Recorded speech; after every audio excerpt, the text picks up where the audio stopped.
On doit aussi établir les critères d'évaluation, l'expérience et les critères chez les personnes qu'on cherche à embaucher. Par exemple, on peut demander à ce que la personne ait déjà eu de l'expérience de travail dans le domaine des hébergements pour femmes.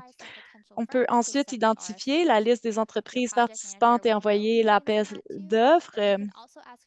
On peut aussi demander des références auprès d'autres centres d'hébergement qui ont fait des projets similaires dans votre région. On peut ensuite envoyer les demandes et examiner les candidatures. On peut aussi demander à ce que la personne envoie des références d'autres clients. Il se peut que la firme de construction ait déjà eu une expérience avec des projets financés par les mêmes bailleurs de fonds. On peut ensuite préparer les entretiens, les mener. Ensuite, on peut sélectionner une entreprise et conclure un contrat. Lorsqu'on choisit les membres de l'équipe, on vous encourage chaudement à choisir des personnes qui sont alignées avec les valeurs et les projets de votre organisation. Il y aura bien sûr des obstacles en cours de chemin et on veut s'assurer de travailler avec des gens qui croient vraiment au projet, qui pourront nous aider à naviguer ces défis. Malheureusement, il nous est déjà arrivé de voir des maisons d'hébergement où les architectes avaient surconçu leur projet. Ils étaient concentrés à construire quelque chose d'original et de magnifié, à ajouter à leur portfolio d'architecte et ils n'étaient pas nécessairement inquiets de la nécessité de construire un bâtiment qui répond aux besoins de l'organisation. On a aussi déjà vu des constructions prendre énormément de temps parce que les constructions travaillaient sur des projets plus dispendieux. Donc, les leçons à retirer, c'est qu'il faut prendre le bon temps pour recruter et embaucher des membres de l'équipe auxquels on peut faire confiance et qui sont alignés avec les valeurs de l'entreprise ou de l'organisation. Donc, lorsqu'on embauche d'autres personnes consultantes, donc par exemple un avocat, un ingénieur environnemental, etc., on veut suivre un processus plus simple. Il n'a pas besoin de faire le même processus de recrutement pour chaque service conseil parce que les consultants à l'extérieur de l'équipe de base ont souvent beaucoup moins de tâches reliées au projet. Toutefois, il faut considérer quelles sont les politiques de recrutement de l'équipe. On a certains centres d'hébergement qui demandent 3 appels offres pour chaque personne consultante embauchée. Ça peut être assez énergivore de faire ça, même si vous avez, surtout si vous avez plusieurs personnes à embaucher. Si c'est le cas de votre organisation, on vous recommande d'amender cette politique afin d'accélérer la faisabilité. Donc, par exemple, on peut demander à ce qu'il y ait un minimum de 3 appels d'offres pour tous les projets qui représentent une dépense de plus de 5 000 Lorsqu'on embauche des services conseils à l'extérieur de notre équipe de base, on veut s'assurer de bien décrire quelles sont les attentes, les échéanciers et les tâches attendues. Lorsque ces éléments sont définis, on veut ensuite attentivement retenir les conseils des firmes de services conseils, des architectes et des ingénieurs qu'on veut impliquer dans le plan. On veut ensuite intégrer les estimés et les offres de services aux échéanciers et au plan du projet. On doit ensuite revenir pour embaucher les consultants selon leurs qualifications et leur disponibilité. Il sera tentant à ce moment-là de choisir l'offre la moins chère, mais c'est important de prendre en compte autant les qualifications et les autres facteurs. Bien sûr, on peut payer quelqu'un de beaucoup moins cher qui lui prendra 3 fois plus de temps qu'une autre personne qui charge un peu plus cher, mais travaille peut-être un peu plus rapidement. Donc, il faut prendre soin de bien voir venir ces obstacles. On doit aussi prendre soin d'acquérir le site pour pouvoir prétendre à de nombreux programmes de financement. Le fait d'acquérir le site, c'est crucial pour pouvoir construire le reste du projet, même si le fait d'avoir déjà un site désigné n'est pas nécessaire pour obtenir du financement. L'application ou la candidature pour obtenir du financement sera beaucoup plus crédible si vous avez déjà un site en vue. Les plans de conception impliquent beaucoup de temps, d'argent et d'efforts. On ne veut pas donc dépenser énormément d'argent pour créer des plans d'un site qu'on ne possède pas parce on pourrait ne jamais obtenir l'acquisition de ce site. Donc, on recommande de bien évaluer les sites potentiels afin de confirmer que votre idée pourrait bel et bien se dérouler sur ce terrain. Par contre, on vous recommande de ne pas élaborer le processus de conception trop loin, puisque il est nécessaire d'acquérir le site avant tout. Une fois que vous avez écrit le set, on doit mener des études du site, ce qui aidera à documenter et éclairer le plan de conception. Donc, si on crée un nouveau bâtiment, i- il faudra faire une évaluation environnementale du site, donc un EES, qui permettra d'identifier tout risque de contamination relié au site. Dépendamment des résultats de l'EESS, une deuxième phase d'évaluation environnementale pourrait être nécessaire. Cette deuxième phase d'évaluation environnementale confirmerait toute forme de contamination et exigerait les étapes à conduire pour décontaminer le site. Il sera aussi nécessaire d'obtenir un rapport géotechnique, une étude de sol. On peut choisir, en fait, il faut savoir si le sol est viable pour la construction d'un nouveau bâtiment. Donc, par exemple, on peut être sur un sol rocheux qu'il faudra dynamiter, etc. On doit ensuite obtenir une enquête sur les substances désignées afin de déterminer si le bâtiment est intoxiqué par de l'asbestos, par exemple. Et ensuite, on doit aussi tenir une évaluation de l'état des bâtiments, un EEB. Donc, ce rapport peut décrire l'état du bâtiment, quelles sont les réparations nécessaires et qu'est-ce qu'on peut maintenir tel quel. D'autres études peuvent aussi être nécessaires en fonction du contexte. Donc, par exemple, une étude sur le bruit, une étude sur le transport, une levée topographique ou un rapport sur la conservation des arbres et sera sûrement nécessaire pour les régions urbaines. Donc, on vous encourage à obtenir les conseils de la municipalité le plus vite possible dans le processus afin de clarifier les qualifications et les critères et vous devriez ainsi obtenir une liste des critères le plus rapidement possible. Donc, maintenant, nous en sommes à la période des questions et réponses. Donc, je vais vous donner le temps de mentionner vos questions si vous en avez besoin. Super, merci beaucoup, Megan. Juste pour le rappel, vous pouvez mettre vos questions dans la boîte de questions et réponses. Et pendant que vous faites ça, on a deux questions, en fait, qui ont déjà été envoyées après le dernier webinaire. Donc, je vais vous les présenter pendant qu'on attend que les prochaines questions arrivent. La première question, c'était, est-ce que vous avez un modèle pour les appels d'offres pour un gestionnaire de projet ou pour un architecte, pardon?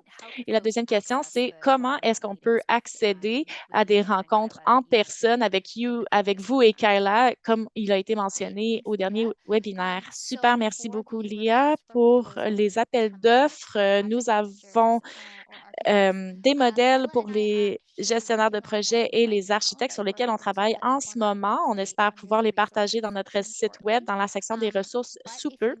Mais si vous en avez besoin, merci de nous envoyer un courriel pour qu'on vous le partage plus rapidement. Kayla vous partagerez son adresse courriel dans la boîte de clavardage. Si vous cherchez un modèle de ce type et pour répondre à la deuxième question, pour nous rencontrer en personne, la meilleure façon, c'est d'écrire un courriel à Kayla, comme elle vous envoie son adresse en ce moment dans la boîte de clavardage. Donc, n'hésitez pas à nous écrire pour qu'on puisse prévoir un rendez-vous pour parler de votre projet. Génial. Alors, je pense que je vois pas d'autres questions entrées. On va continuer avec la présentation et on va avoir un autre moment de pause pour les questions. Alors, gênez-vous pas de rajouter vos questions dans la boîte de questions et réponses quand vous avez ces questions.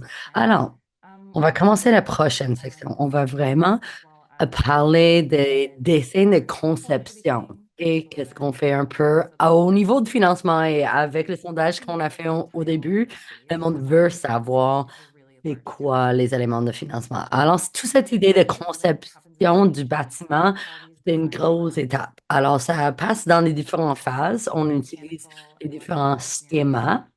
Il va y avoir des ingénieurs structurels. On appelle l'équipe de conception. Ça, c'est l'équipe d'ingénierie consultants qui vont créer tous les différents schémas pour votre bâtiment. Alors, il va y avoir au niveau mécanique, électronique.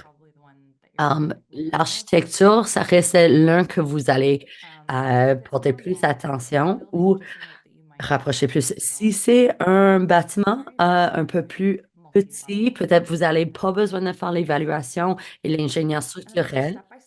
Ça dépend. Alors, on voit l'évolution étape par étape de ces dessins. Alors, si vous réfléchissez, une présentation que vous allez faire ou quelque chose, vous allez voir plusieurs essai. Alors, ça va commencer, peut-être c'est juste un cadre et puis on va rajouter des détails au fur et à mesure. Alors, pour les conceptions, c'est la même chose, il y a juste ici le titre officiel. Alors, on commence, c'est le dessin de conception. On a démontré dans le premier webinaire, c'est vraiment le plan de haut, comme le vue d'oiseau que vous allez voir. Et ça, vous avez probablement fait dans la première phase de faisabilité. Il y a vraiment juste le côté architecturel, rien de mécanique, rien d'ingénieur encore.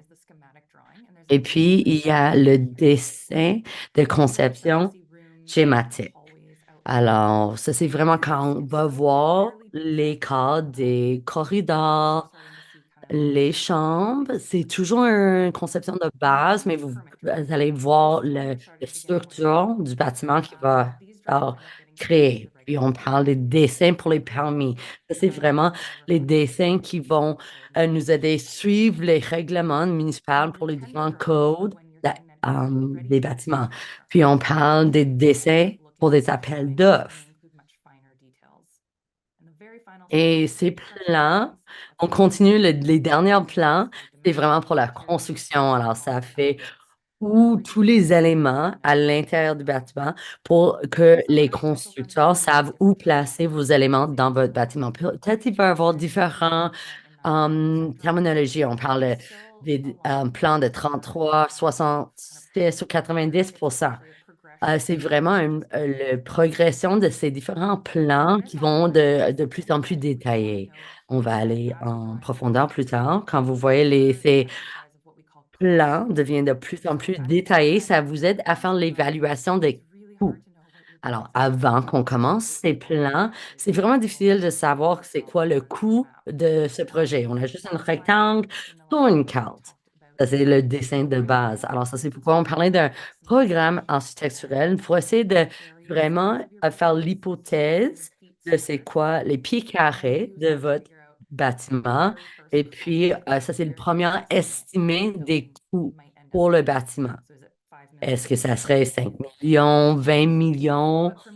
Mais dès qu'on avance des différents plans de schématiques, etc., on va avoir de plus en plus de détails dans ces plans et votre gestionnaire de construction, si vous avez déjà engagé quelqu'un ou peut-être vous pouvez engager un apporteur, ils vont vraiment faire un estimé de coût en total selon les détails de vos plans créés par l'équipe de conception.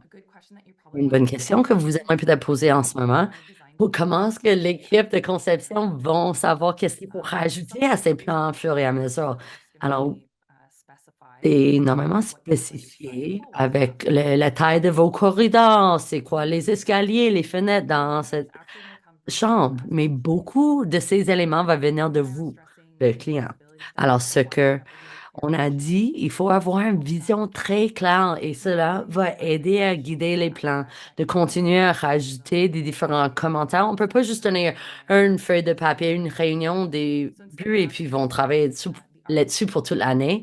Il faut faire ces rencontres d'équipe chaque 2 semaines, au fur et à mesure, parce qu'ils vont vous continuer à avoir une clarification, vous poser des questions, vous montrer où l'équipe est arrivée.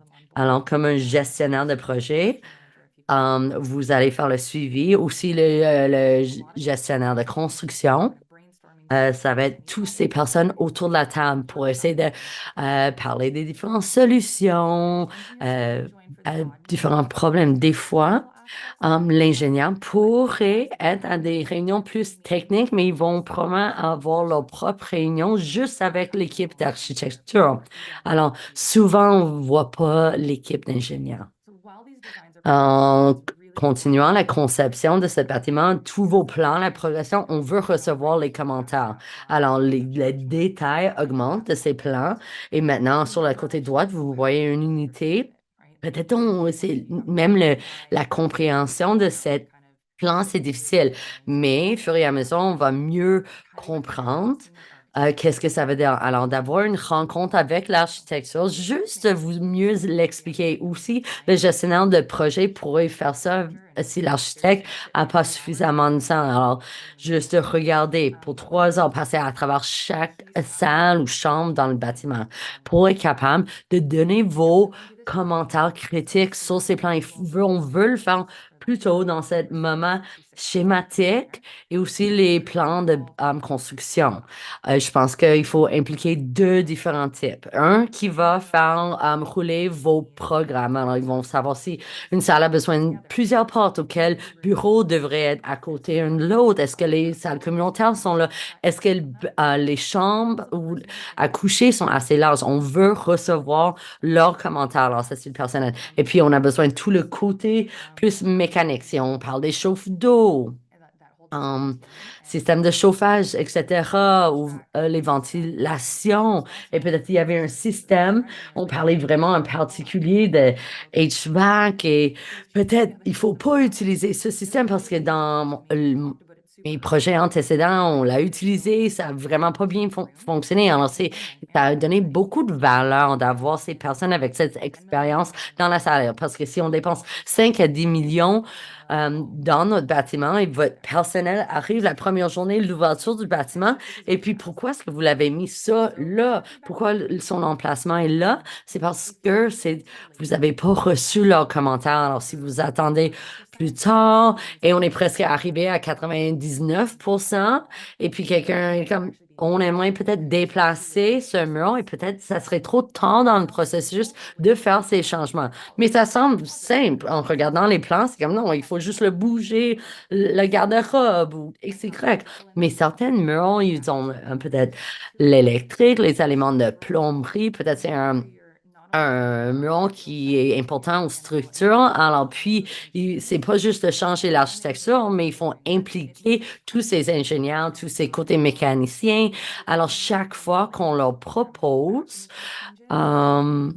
de faire des changements, ça va coûter beaucoup plus cher et ça reste peut-être porter des différents délais à votre projet. Alors, c'est vraiment important d'avoir les moments de commentaires plus tôt. Alors, dans cette présentation, l'élément important qu'il faut retenir, c'est d'impliquer votre personnel clé au début des processus de conception.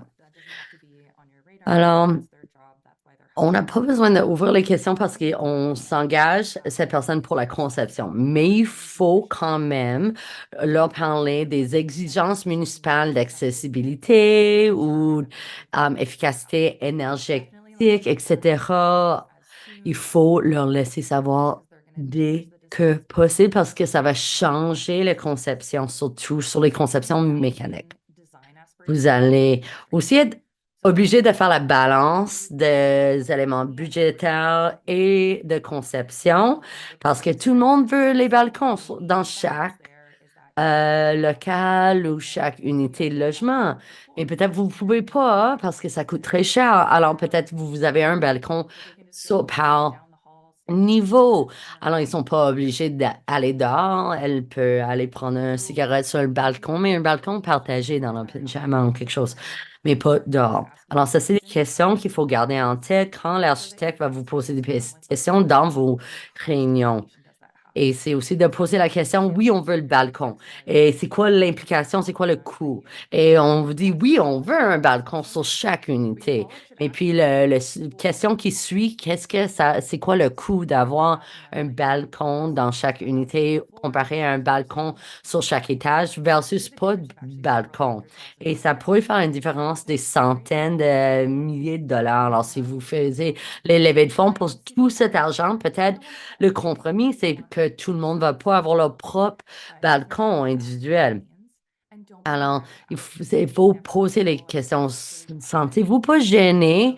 Il n'y a pas des questions nulles. Ce processus est vraiment compliqué. Alors, vous avez engagé des personnes qui partagent vos valeurs. Ça, c'est une importance. Et ces personnes existent pour vous soutenir, vous appuyer, vous sont engagés pour que vous compreniez bien. Alors, c'est vraiment d'utiliser cette équipe et dépendre sur votre équipe. Quelque chose qui passe à travers l'idée de conception et développement. On a parlé des proforma et ça, c'est vraiment ce document qu'on expliquer de Excel pour expliquer combien ça va coûter, c'est quoi vos budgets. Et c'est vraiment le gestionnaire de projet qui est responsable de ce document profondément. Quand on rentre de plus en plus en détail avec les conceptions, ça va changer les estimés de coûts et on met les mises à jour de ces estimations dans le profondément. Alors, votre budget va devenir plus précis et détaillé quand vous avancez chaque fois qu'il y a une prise de décision. Les dessins vont changer, les plans vont changer et votre budget va changer. Alors, tout ce qui va influencer la conception va influencer le budget. Quelque chose qu'on inclut dans le document Proforma, c'est comme un plan au cas où si on a des imprévus. Alors, ça, c'est vraiment un montant de budgété qu'on va avoir si jamais il y a des imprévus, parce que ça risque de pleuvoir même le métaphore, mais on va avoir des éléments imprévus. Alors, quand on commence, c'est juste la conception de plan. On veut beaucoup l'argent mis à côté, cette fonds pour des imprévus. C'est juste 5 à 15% de votre coût de première estimation. Ou- Parce que c'est tellement basé, il y a beaucoup d'éléments inconnus. Alors, au stage plus tôt du projet, on veut vraiment de 15 à 25% qui sont ces fonds de tout le projet pour un imprévu. Lorsque nos plans sont de plus en plus détaillés, on peut descendre cette balise budgétaire des imprévus. Il faut jamais descendre jusqu'à zéro parce que peut-être un de vos fournisseurs a fait faillite, tout qui peut changer. Parce que je travaille avec un centre d'hébergement et construit sur une fondation d'un euh, centre d'hébergement qu'il y avait déjà et le fondation est en moins bonne qualité, alors ça va augmenter les coûts. Alors, ça vaut la peine de regarder un document que nous avons sur notre site web qui a tous nos acronymes, les mots compliqués qu'on utilise et on a les définitions sur ce document sur notre site web.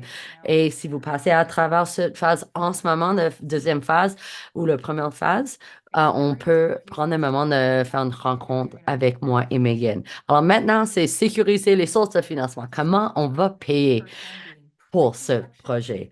Alors, on commence la pré-construction, une phase, et puis deuxième, c'est la construction. Alors, le temps avant qu'on commence à pelleter et après. C'est tout ce qu'on a déjà commencé à construire. Alors, on espère que vous avez déjà sécurisé ou trouvé les fonds pré-construction. C'est vraiment de regarder cette première phase de faisabilité. Vous allez dépenser l'argent. Vous avez allez payer pour les études, les évaluations du site. Vous allez payer pour les plans de conception par l'architecte. L'ingénieur, c'est beaucoup de travail. Ce qu'on voit pour beaucoup de maisons d'hébergement, le moins cher, c'est 100 000, mais jusqu'à 1 million, et je sais, ça fait peur, ça dépend entièrement du taille de votre bâtiment.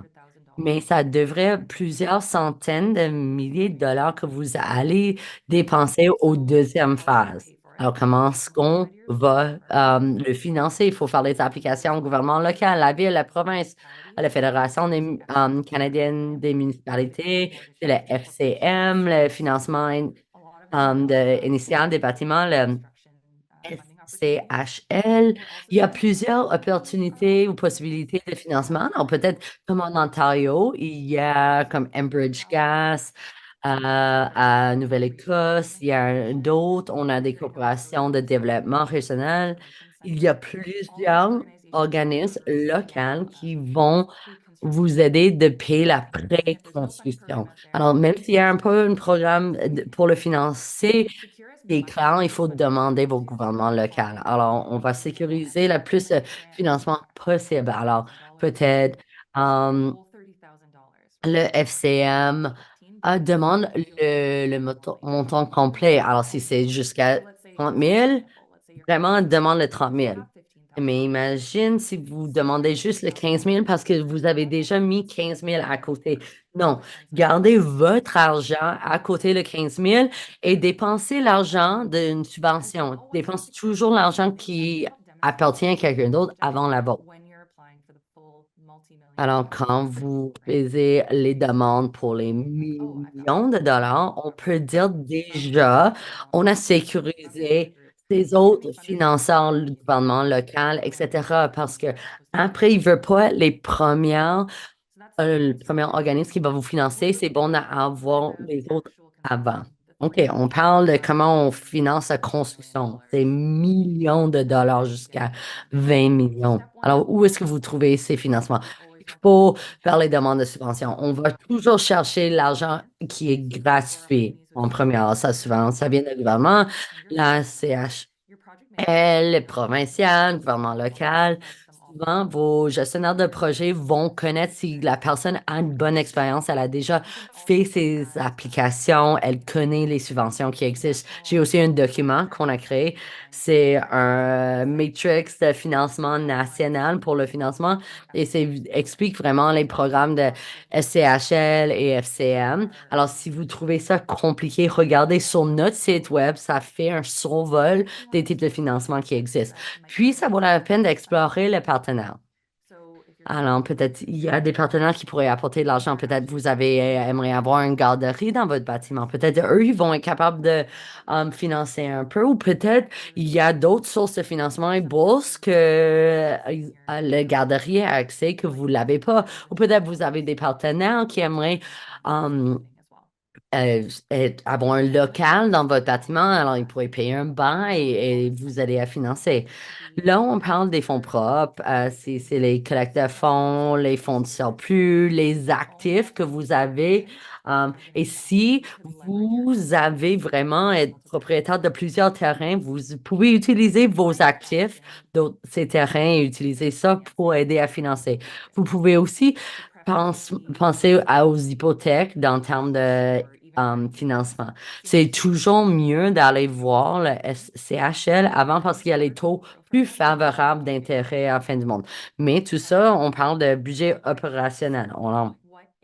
C'est quoi les sources de revenus qui vont rentrer? Normalement, c'est des loyers. Ça reste des taux vraiment bas parce que c'est des taux provinciaux pour un hébergement. C'est quoi? Est-ce que vous avez une source d'économie sociale? C'est quoi tous vos sources de revenus? Et il faut essayer de le regarder et faire une balance avec les coûts. Alors, les coûts pour payer les salaires du personnel, l'hydroélectricité, etc. Est-ce que vous avez plus de revenus que de coûts? Tout l'argent qui existe à la fin, ça c'est un peu qu'est-ce que vous avez comme financement de payer pour une hypothèque. On on pense pas que vous pouvez inclure le financement dans comme une source de revenus, c'est vos levées de fonds. Et chaque année, on fait les levées de fonds de 50 000 et on va payer notre hypothèque comme ça. Et non, non, non, la banque va pas prendre ça au sérieux parce que c'est pas une source de financement garantie qui est 100% sécure. Alors, peut-être en disant que vous avez un programme pour payer une partie de votre personnel sur un autre, alors vous prenez, vous changez un peu votre budget opérationnel. Alors, ce qu'on dit, vous avez besoin d'un mélange des différentes sources pour payer pour votre bâtiment. Alors maintenant, ça n'existe plus les journées dans le temps, quand vous pouvez avoir juste une demande de subvention pour payer tout le bâtiment. Normalement, il y a tellement de compétition, il faut apporter plusieurs sources. Alors, on va regarder le côté du gouvernement. On parle de CHL et le FCM. Puis il y a aussi les éléments provinciaux. Mais il y a deux types de programmes. Il y a un qui va avoir un moment pour faire la demande de subvention qui est très clair. Et souvent, c'est un course pour y arriver. Ou peut-être ça va bien fonctionner avec vos plans de conception. Tout implique bien que vous pouvez faire la demande de financement. Sinon, il y a d'autres qui sont ouverts tout le temps. Alors, c'est des programmes quand vous pouvez faire votre application, peu importe. Alors, il y a un, c'est HL pour les logements abordables. Et le FCM, c'est aussi un qui est ouvert que vous pouvez appliquer quand vous aimez. Et des fois, l'évaluation de cette application peut prendre des mois pour attendre si vous avez eu du succès. Et souvent, même après, si vous avez reçu l'argent, ça prend des mois pour remplir plein de demandes avant de le recevoir. Alors, il faut avoir la patience. Alors, même si vous avez du succès dans ces demandes, ils ne vont pas tout de suite vous donner tout l'argent dans votre compte bancaire. Vous avez, à travers ce processus, besoin... Oups, désolé, j'ai perdu l'ordre dans mes notes. Alors, vous avez eu du succès avec vos demandes de financement. Par contre, le travail difficile n'est pas terminé là avec ce succès. Alors, vous allez recevoir un accord de financement. Des fois, ça va sembler très lourd. Alors, vous avez un gestionnaire de projet et un avocat ou avocate idéalement. Vous allez le regarder ensemble, essayer de faire, voir si on a besoin de faire les études et probablement vous n'allez pas recevoir l'argent tout de suite. Normalement, il va y avoir des conditions. Par exemple, d'avoir l'approbation de vos planifications. Peut-être vous avez besoin d'un certain plan de conception, à un autre niveau. Des fois, il faut commencer la construction, imagine.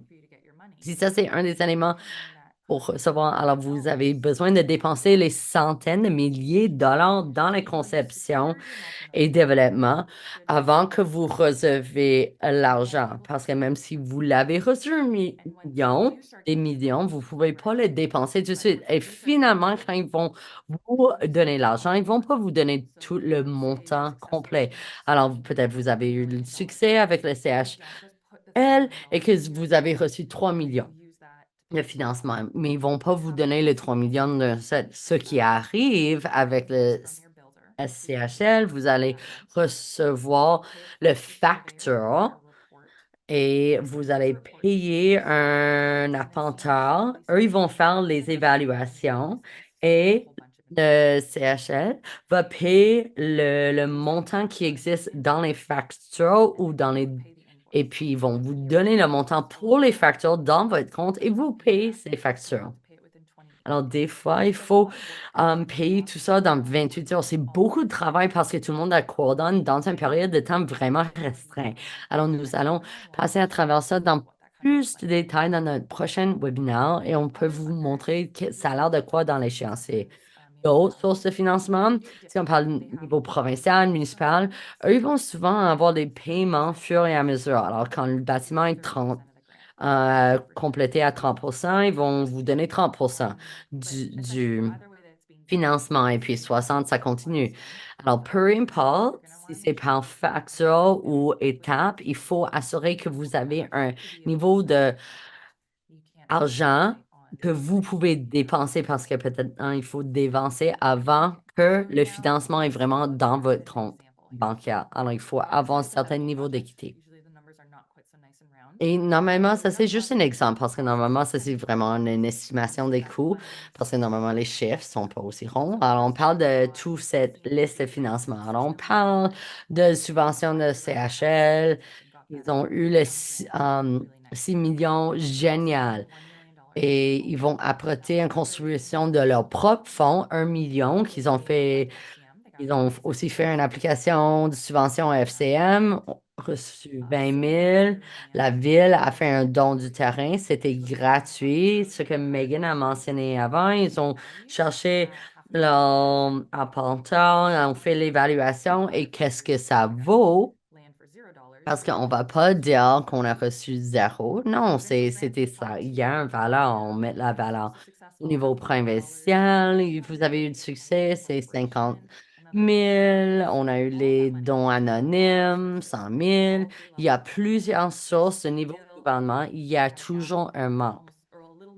Et c'était plus que 1,5 million. Alors, eux, ils ont voulaient emprunter l'argent. Et avec tout l'argent qui sortait, il a été capable d'emprunter tout cet argent. Alors, ça vaut la peine, il faut appliquer pour ces fonds de préconstruction. Ou ces subventions, vous pouvez mettre l'avant, faire ces demandes et garder, mettre à côté de votre propre argent dès que vous pouvez essayer d'accumuler un certain surplus pour mettre à côté pour ce projet. Et aussi, on trouve ça incroyablement important de à recevoir le terrain comme don. Si c'est le gouvernement local, un une, fondation, quelque chose que c'est gratuit, mais il faut, faire une évaluation de savoir c'est quoi son valeur économique réelle. Alors, vous pouvez mettre combien ça vaut. Alors, dans vos demandes de financement, vous pouvez dire: «Très bien».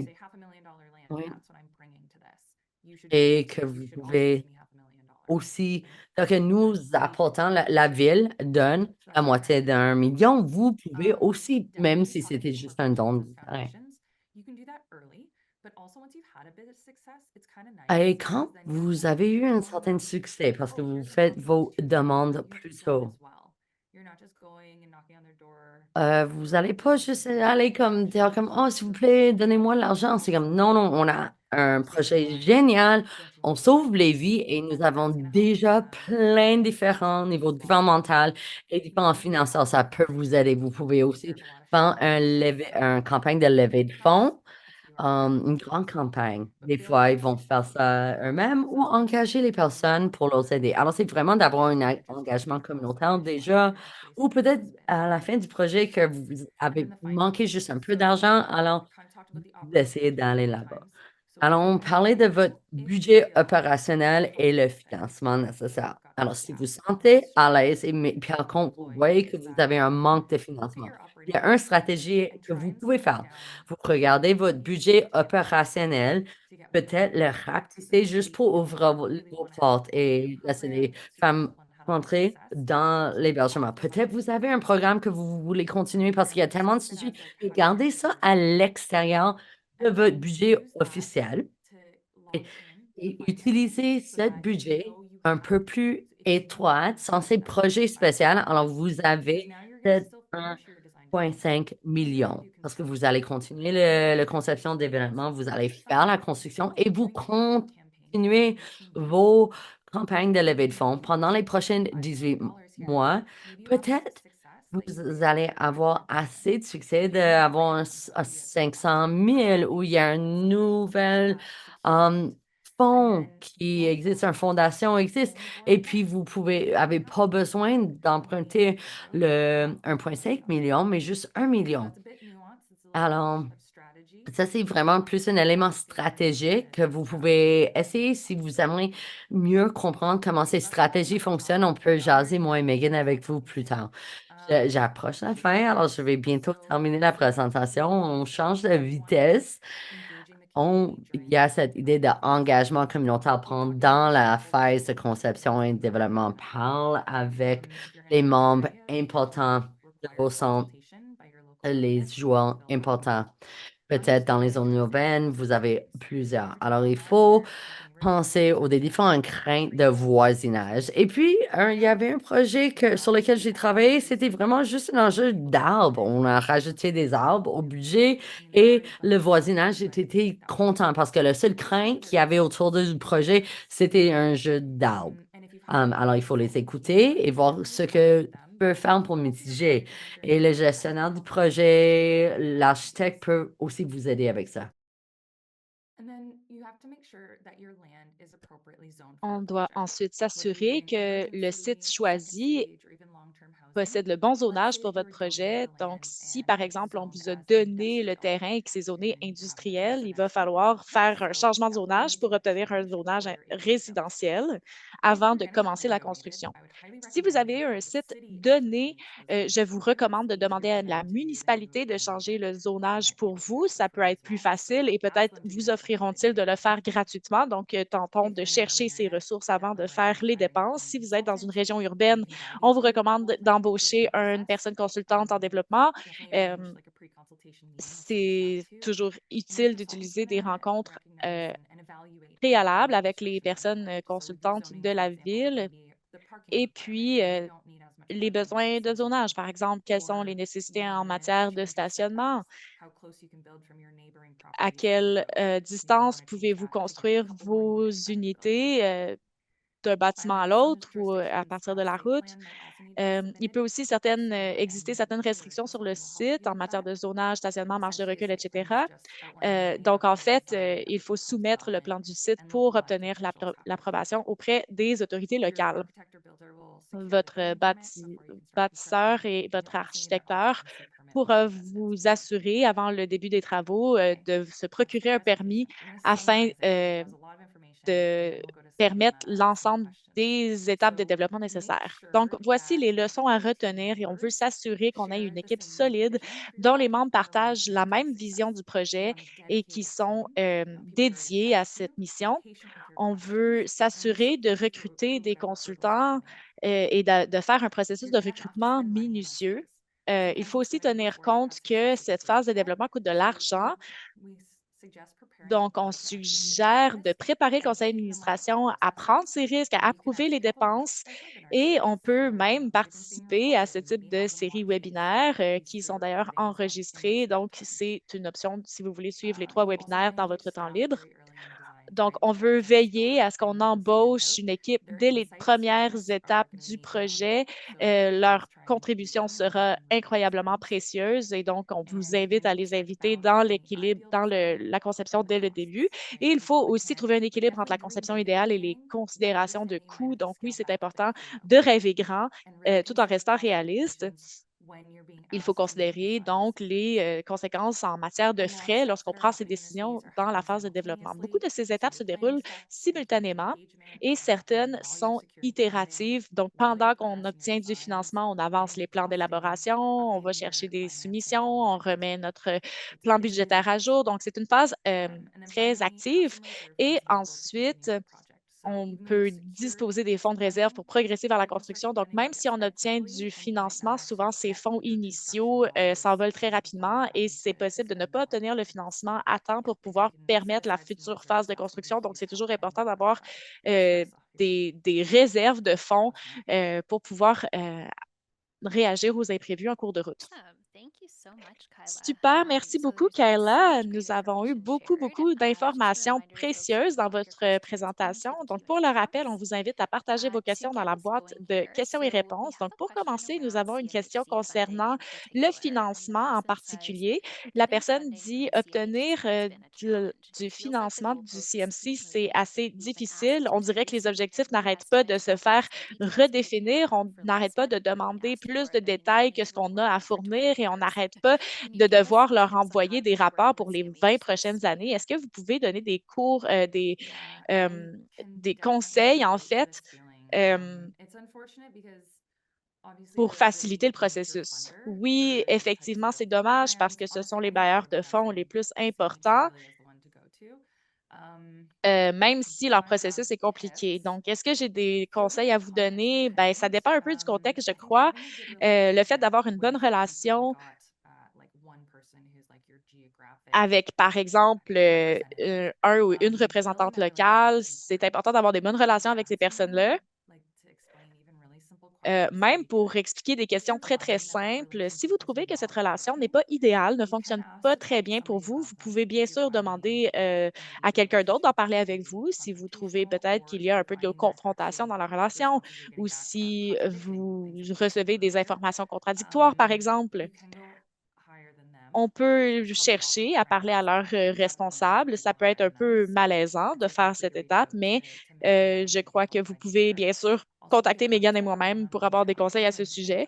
Nous sommes disponibles aussi pour avoir des échanges en personne ou des personnes de seul à seul avec des rencontres de seul à seul avec vous pour pouvoir parler des accès au financement. Nous avons aussi des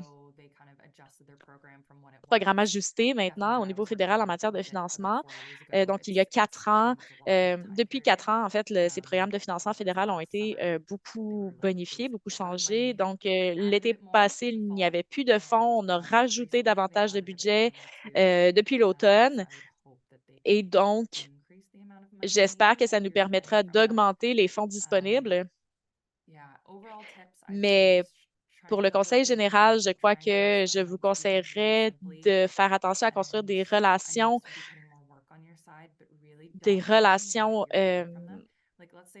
efficace, constructive. Donc, par exemple, si vous avez une conversation verbale, c'est toujours une bonne idée de revenir par écrit avec ce qu'on a retenu de la conversation en demandant une confirmation. Et donc, de cette façon-là, on a une confirmation du contenu qu'on a retenu.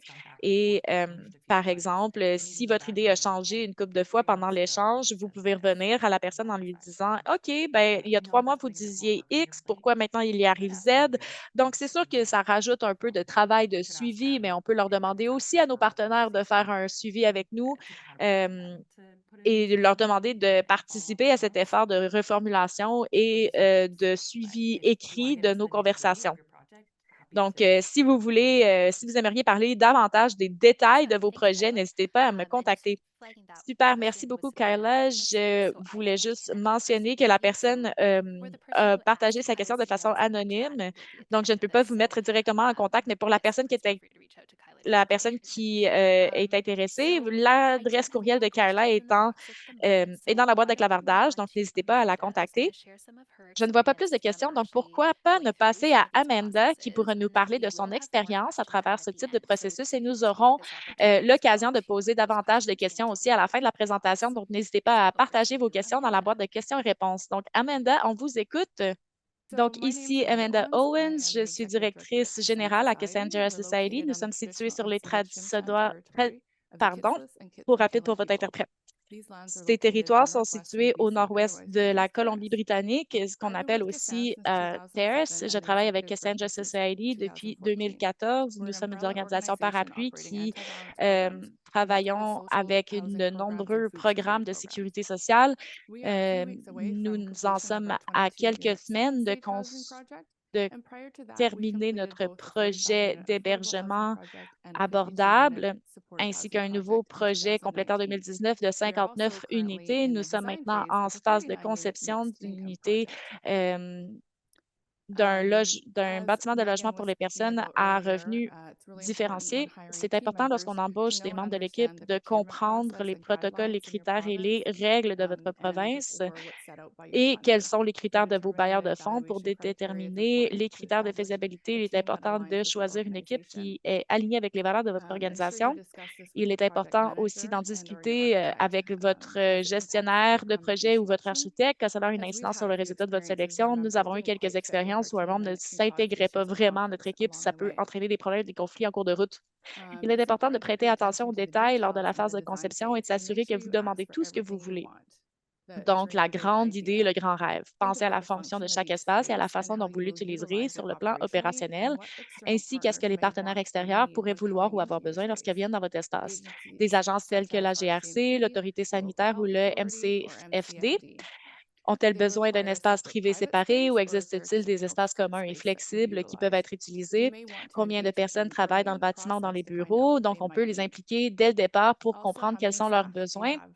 Aussi, combien d'employés avez-vous dans l'espace? Les bailleurs de fonds voudront sûrement réduire autant que possible les espaces communs et les bureaux, mais il est possible que si vous fournissiez une justification suffisante, ils l'autorisent. Lorsqu'il s'agit de choisir des matériaux pour votre bâtiment, pensez à l'usure et à l'entretien. Par exemple, nous évitons des fenêtres à manivelle car les manivelles se perdent, les charnières se cassent et leur remplacement est coûteux. Notre bailleur de fonds n'autorise. Lors de notre dernier projet, nous avons demandé un autre type de fenêtre. Notre architecte a trouvé une fenêtre qui limite l'ouverture, mais qui s'ouvre dans deux directions différentes. Ces fenêtres ne sont pas chères, mais elles sont également très efficaces et elles étaient donc acceptables pour le projet. Donc, ces fenêtres étaient plus chères que les autres. Je connais également une autre organisation qui a pu intégrer ces comptoirs de granit dans son projet car ils sont beaucoup plus durables et permettent d'économiser de l'argent sur le plan opérationnel. Donc, tout se résume à une question de logique. Donc, l'emplacement des chambres par rapport au reste du bâtiment peut être très important. L'ascenseur est-il situé au centre du bâtiment? Le fait qu'il soit situé d'un côté peut entraîner une longue marche pour les personnes ayant des problèmes d'accessibilité.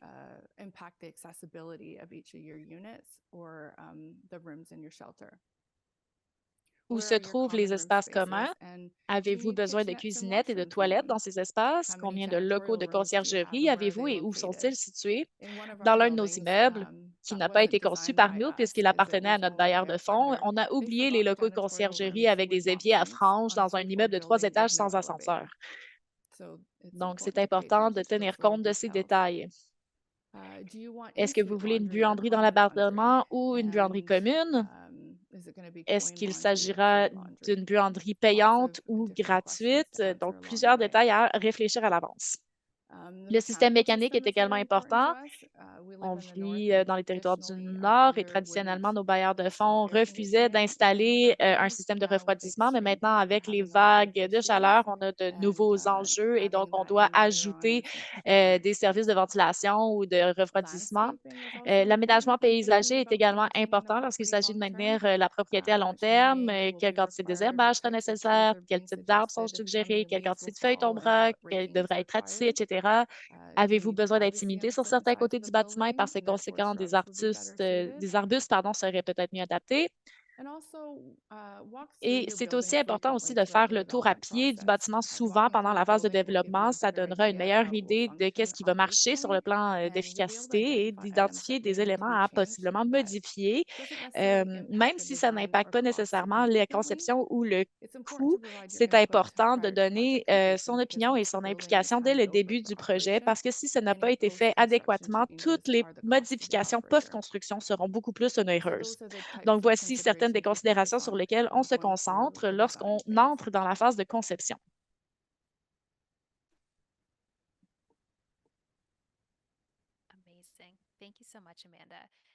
Merci, Amanda. Ça aide énormément d'avoir cette expérience vécue de vos projets.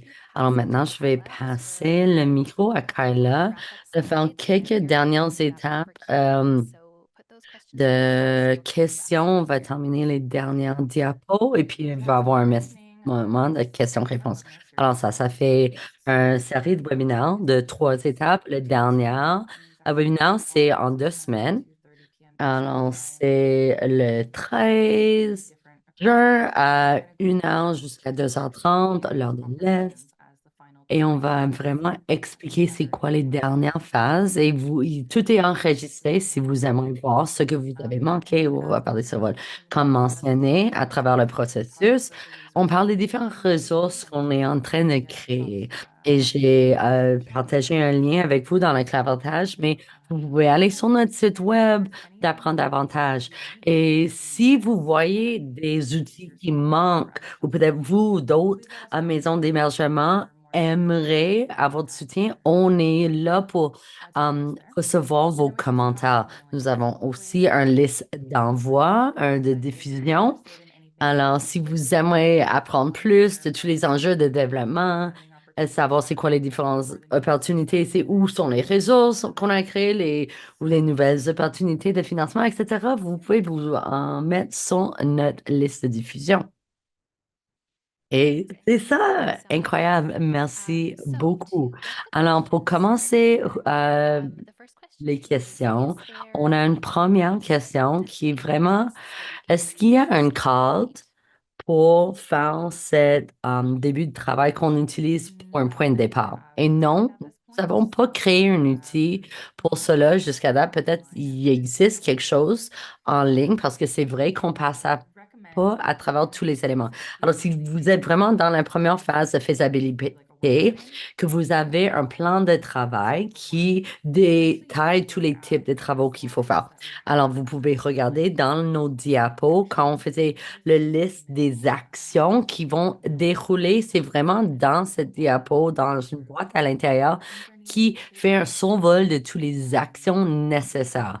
Ça dépendra aussi si vous demandez vous-même c'est quoi vos tâches comme un propriétaire, gestionnaire, l'architecte va avoir un liste. Tous les membres de l'équipe vont arriver avec les différents éléments importants, mais c'est quelque chose, un outil qu'on pourrait réfléchir et voir si on pourrait créer un outil comme ça. J'ai pas d'autres questions dans la boîte de clavardage ou boîte de questions-réponses. On a toujours une dizaine de minutes, alors vous pouvez poser vos questions. Alors, quelque chose que vous avez mentionné dans le premier webinaire, mais je ne sais pas si vous avez fait un survol. Alors, c'est quoi votre session 1 à 1 que vous et Megan vont offrir? Alors, nous sommes disponibles de vous rencontrer de manière virtuelle. On est situé à Ottawa, mais si vous êtes physiquement à Ottawa, peut-être on pourrait faire quelque chose en personne. Um, alors, envoie-nous un courriel et expliquons-nous juste en quelques phrases où vous êtes dans votre processus. Alors, peut-être on vient de commencer, on est en train de démêler tous les éléments et comme nous, on a une rencontre bientôt avec une maison d'hébergement qui sont vraiment plus loin dans leur processus. Par contre, ils ont besoin de soutien avec le financement parce qu'ils n'ont pas encore reçu un financement des millions de dollars de construction. Alors, on va parler, détailler ça. Alors, souvent, on va arriver ensemble de voir c'est quoi les prochaines étapes, c'est quoi les différentes stratégies, c'est qu'est-ce que Megan et moi, on a vu sur d'autres projets qui ont eu du succès, avec qui on devrait impliquer encore plus, c'est quoi vos prochaines étapes?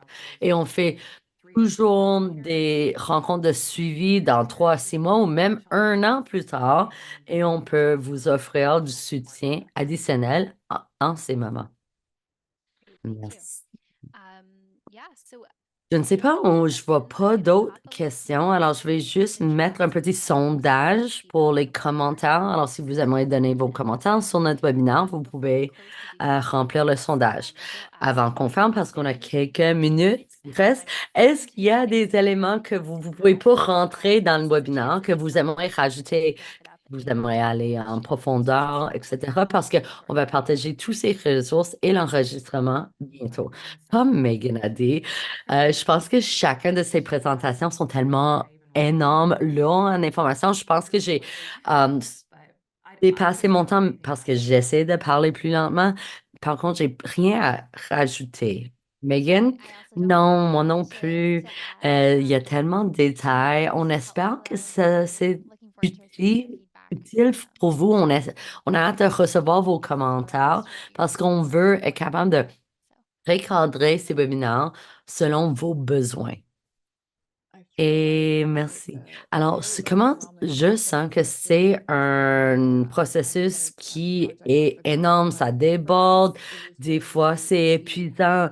Et pour nous, c'était clé de engager un consultant ou un gestionnaire de projet parce que ça a enlevé énormément de travail de l'assiette, de la direction, de nos organismes. Alors, ça aide énormément, ça vaut le coup. Alors, merci, Kyla et Amanda.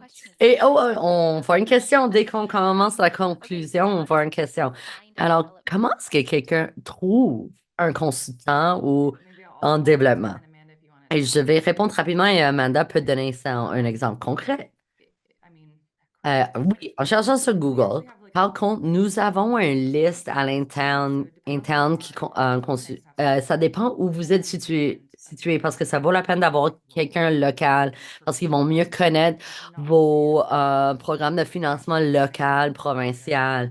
Si c'est quelqu'un qui travaille au niveau national, c'est moins bon. Il y a aussi des consultants qui travaillent pour les organismes à but non lucratif. Alors, normalement, ils vont mieux comprendre vos projets comparé si vous travaillez avec un gros film, genre une grosse compagnie, le service va être différent comparé à quelqu'un qui est plus petit, OBNL, qui comprend les réalités des OBNL. Aussi, si vous connaissez des personnes dans votre secteur, demandez leur conseil qui l'organisme a engagé, c'était quoi leurs expériences, est-ce qu'ils ont aimé leur consultant et quand vous trouvez des personnes gestionnaires de projets possibles, ça vaut la peine de recevoir quelques devis. Alors, d'avoir une proposition de combien ça coûte, vous pouvez demander des références, leurs expériences, déjà comme un CV, pour savoir s'ils comprennent un peu mieux vos projets. Aussi, vous pouvez faire un contrat, juste une étude de faisabilité et pas l'engager pour tout le processus, de voir si vous aimez bien travailler avec la personne, si c'est une personne que tu veux garder pour tout au long du processus, qui va faire l'application les demandes de financement. Alors, je ne sais pas, Amanda, si vous avez travaillé avec la même pour plusieurs bâtiments. Si c'est une bonne relation, vous allez continuer à travailler avec la même personne pour tous vos projets et bâtiments. Et souviens comme, oh, ils vont se souvenir, vous avez pas aimé les fenêtres ou on a eu un problème avec ça et cette personne va rappeler pour éviter les problèmes parce qu'ils vont être capables de faire référence aux enjeux de vos premiers projets. Alors pour nous, nous avons fait une demande à un de nos bailleurs de fonds. Ils ont fait une liste des différents développements et en personne de consultant, peut-être aussi au niveau provincial. Et oui, Kyla, on a gardé la même consultante pour plusieurs projets et ça a été vraiment aidant parce qu'on a développé une relation très forte. Elle nous connaît comme un organisme, qu'est-ce qu'on n'aime pas, c'est quoi nos valeurs. Alors, c'était vraiment aidant. Merci. Alors, je pense que je vais essayer de conclure encore. Alors, merci Megan, Kyla et Amanda pour toutes vos réflexions et vos connaissances que vous avez partagées. Alors, je vais juste remercier le monde en arrière-plan, alors nos interprètes, nos soutiens techniques et toutes les personnes participantes aujourd'hui. Ça vaut pas la peine de faire ces webinaires sans votre participation. Alors, on va vraiment envoyer dans les prochains jours ou la semaine prochaine les PowerPoint pour la session, alors tous les diapos, les liens aussi, les enregistrements de ces sessions. Et je vous encourage de venir avec nous pour le troisième et dernier webinaire. Et ça va continuer dans les autres informations. Et il faut pas le manquer. On a hâte de vous voir dans les prochaines 2 semaines. Bye bye tout le monde.